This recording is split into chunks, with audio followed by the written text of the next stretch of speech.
Well, that really was a more explosive reunion than even we were expecting.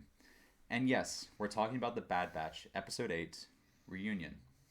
As we predicted in our last recap, the squad is still on Braca, and the message those scrappers sent back to the Empire has borne fruit. Specifically, Crosshair shows up, with both clone troopers and his prototype stormtroopers in tow. Our heroes aren't worried, though. They're pretty sure they have the upper hand, and after all, Crosshair doesn't know where they are, or that they managed to tap into his comms. There's just one small thing they forgot. Crosshair knows them, he's worked with them, and he knows how to predict their tactics. Thus does their traitorous brother turn their own tactics against them, and corners the batch on the artillery deck. This doesn't stop our heroes, though, as they've gotten pretty good at being unpredictable, and soon find themselves escaping through an ion engine, of all places. Unfortunately, Crosshair has only gotten more ruthless, and they soon find themselves trapped between his sniper skills and a rapidly rebooting ion engine. Oh.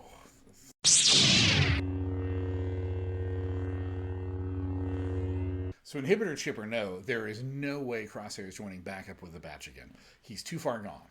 And this episode, he does some things they will probably never forgive. And after getting burned during his own plan, Crosshair most likely has the same feelings. I mean, this definitely is a firm division between the two of them. Yeah. And we can kind of safely say that while Project War Mantle might still be in its experimental phase, it's rapidly moving towards, its end game. We see prototype stormtroopers fighting alongside clone troopers. Only they have darker armor and a very different set of weapons, including a flamethrower, which we don't see again until Return of the Jedi, I believe. Like pretty much. Not Return of the conversation between Echo and Hunter about what other path is there both encapsulates the central journey of our main characters and raises the question of, will the batch stay together? Or as they have lost their sense of identity, are they going to continue to fracture and go their own ways? It's a good question. It's, they've seen that they're no longer the unstoppable force they once were. They don't have the resources. They don't have the support staff. So are they going to look for other ways? Or are some of them going to look for another way to go, live in the universe?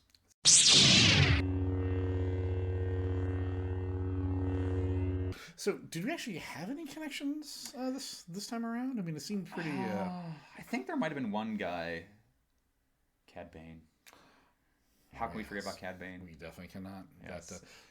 So those of you who have watched the, only the traditional Star Wars movies might not know who Cad Bane is. But for those of you who are fans of Clone Wars, definitely will know. He had many great interactions, fights, even teaming up sometimes with Ahsoka, Obi-Wan, Anakin.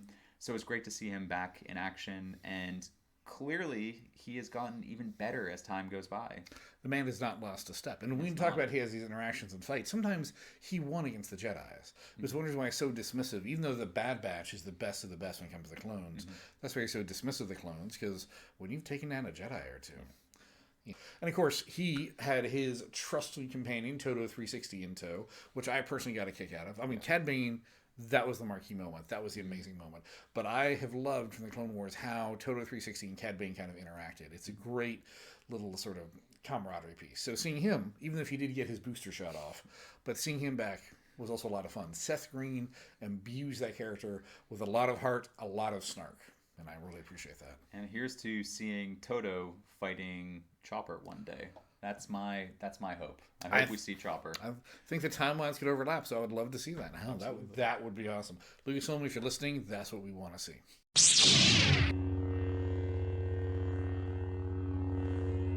So you see, my favorite moment has to be right after Tech and Omega see Crosshair and a squadron land. Tech calls Hunter and says, "We've got company."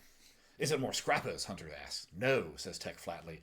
"It's the Empire." And as soon as he says that, we get this transition wipe back to Camino and two Imperial V-Wings flying in formation right over the city. For me, it was such a callback to the original trilogy, where whenever we saw an Imperial stronghold, Death Star, Star Destroyer, whatever, it would always be underscored by a couple of TIE fighters screaming past. Yeah. Only at this point in time, TIE fighters haven't been invented yet, so we've got the V-Wings. But they also make a slight screaming sound. So either way, I loved it. And my favorite moment, going to go back to Wrecker again, was Wrecker's relationship with that ion torpedo or photon torpedo, he is so excited when he finds them, and then there's this great scene where there's a couple people talking in the foreground, and there's just him in the background holding it like a love. So I thought that was very Wrecker-esque. Well, but then the poor guy, he never got a chance to actually detonate it. Did. He just, but he did get to throw it directly into the face of a stormtrooper, which I'm sure Wrecker did enjoy somewhat. You have to take your pleasure where you can. So. Exactly.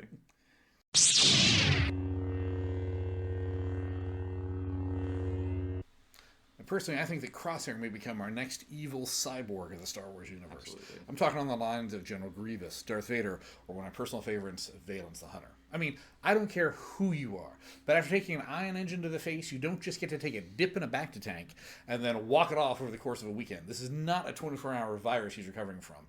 He's going to need some serious, serious reconstructive work. Yeah. So my prediction is that, it's a pretty obvious one, that we're heading back to Kamino. And soon.